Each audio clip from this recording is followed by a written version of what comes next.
نحمده ونصلي على رسوله الكريم أما بعد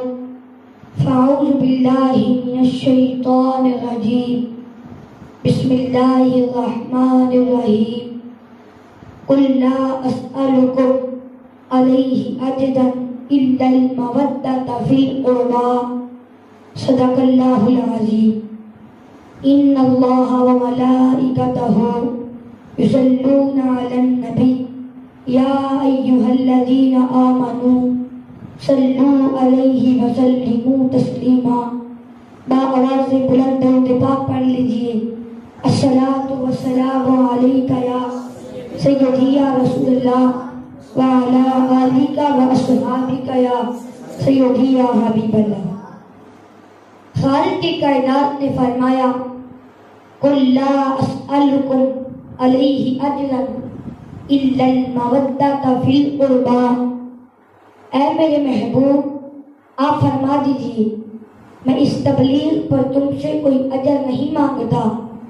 مگر قریبیوں کی مودت۔ اے میرے محبوب یہ جو شب و روز آپ نے تبلیغ کی، اعلان توحید فرمایا، ان عرب کے بدوؤں کو دنیا کا امام بنایا، گداؤں کو آقا بنایا، دشمنوں کو دوست بنایا، ظلمات میں بصیرہ کرنے والوں کو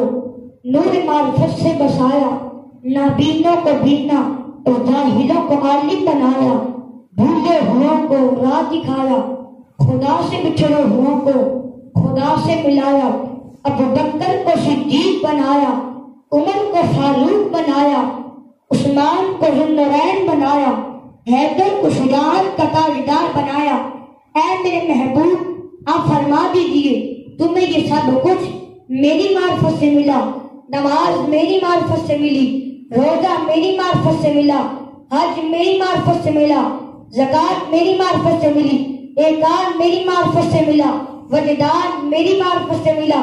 ایقان، وجدان، عرفان، قرآن، ایمان سب کچھ میری معرفت سے ملا، مگر لا اسألکم علیہ اجرا،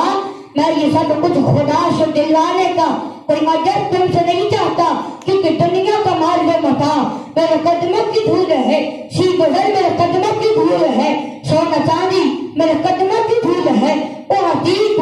مفاتیح خزائن الارض، زمین کے تمام خزانوں کی تمام چابیاں مجھے دے دی گئی ہیں، لہذا مجھے ان چیزوں کی حاجت ہی نہیں، میں تو صرف اور صرف تم سے اس تبلیغ کا اجر یہ چاہتا ہوں کہ الا المودۃ فی القربى، میرے قریبیوں سے مودت کرنا، میری آل سے محبت رکھنا، میری اہل بیت سے پیار کرنا۔ حضرت ابن عباس رضی اللہ تعالی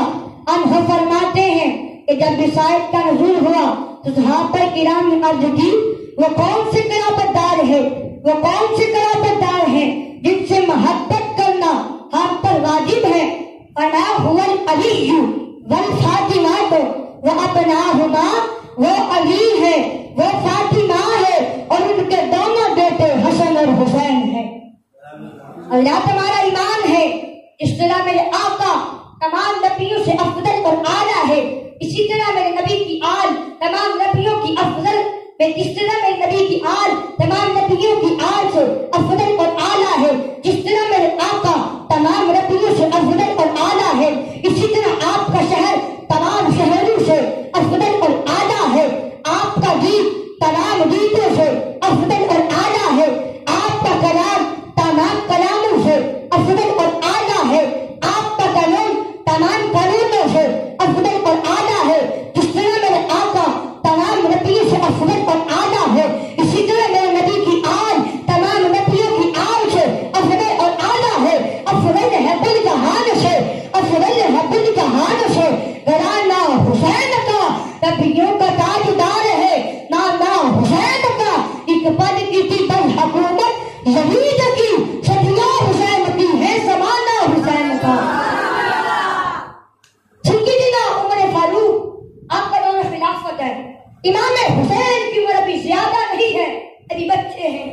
مدینہ پاک کے چوک میں دوسرے بچوں کے ساتھ کھیل رہے ہیں، اللہ تو وہ بچے عام بچے نہیں، صحابہ کرام کے بچے، خلفائے راشدین کے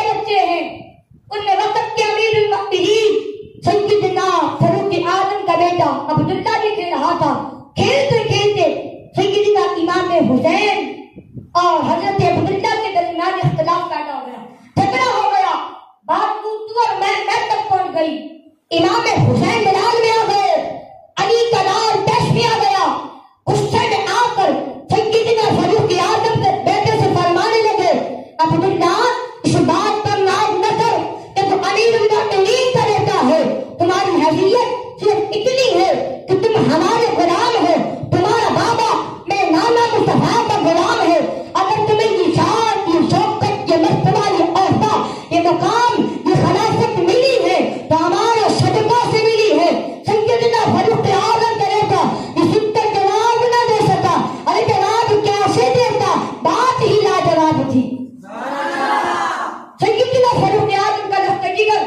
رو پڑا، روتا روتا بارگاہ فاروقی میں پہنچا۔ سیدنا فاروق اعظم اپنے احباب کے ساتھ مسجد نبوی میں تشریف فرما ہے۔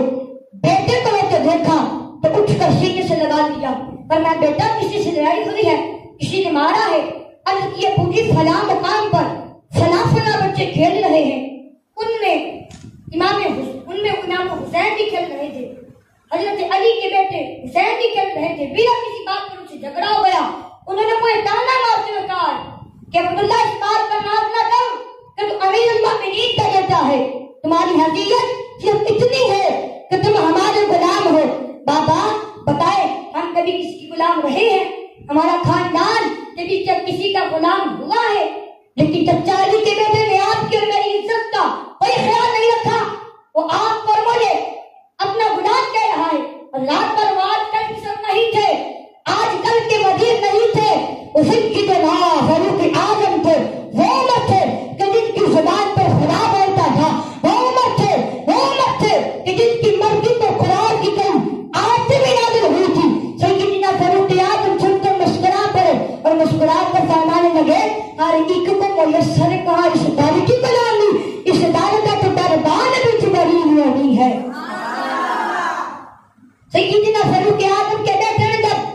اپنے والد کو مسکراتے دیکھا تو یہ بجھان میں رو رہا ہوں، آپ مسکرا رہے ہیں، فرمایا بیٹا تم کہہ رہے ہو کہ بھائی علی کے بیٹے نے آپ کو مجھے اپنا غلام کہا ہے؟ عرض کی جی پوری، فرمایا بیٹا یقین تو نہیں آتا؟ عرض کی ابو اگر یقین نہیں آتا تو فلاں فلاں بچے کھیل رہے تھے، ان سے بلا کر پوچھ لو، اگر ان پر بھی یقین نہیں آتا تو چچا علی کے بیٹے حسین کے پاس ہی جا کر پوچھ لو۔ امام سیدنا فاروق اعظم اپنے بیٹے عبداللہ کو ساتھ لے کر چلے، وہاں چلے جہاں فاطمہ کا نفس تقریباً علی کا نام حضور کا نراشا کر رہا تھا، جاتے ہی جھٹکا نہیں، غصہ نہیں کیا، جاتی اٹھا کر سینے سے لگا دیا، فرمایا بیٹا حسین اب کی دیجیے امیر المومنین، فرمایا بیٹا حسین کیا تم نے میرے بیٹے کو کہا ہے کہ تمہارا بابا میں نانا مصطفیٰ کا غلام ہے، تم ہمارے غلام ہو؟ اور جو کہ چچا کیا تمہارے غلام نہیں؟ فرمایا یہی تو تصدیق کرنی تھی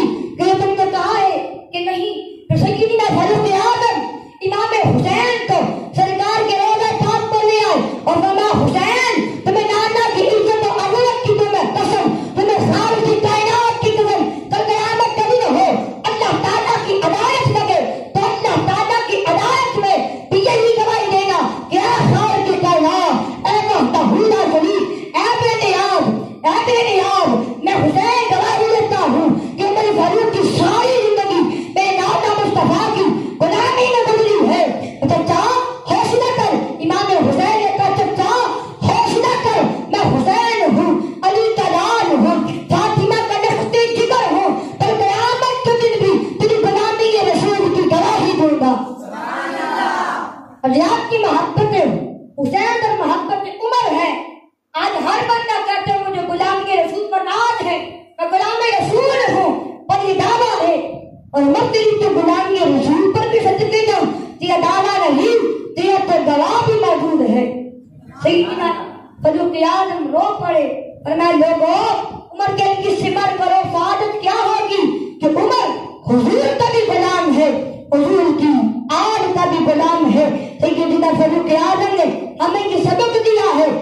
کہ عظمت آل نبی بھول نہ جانا لوگوں، دیکھنا غیر کی بات تم میں نہ آنا لوگوں۔ حدیث پاک میں آتا ہے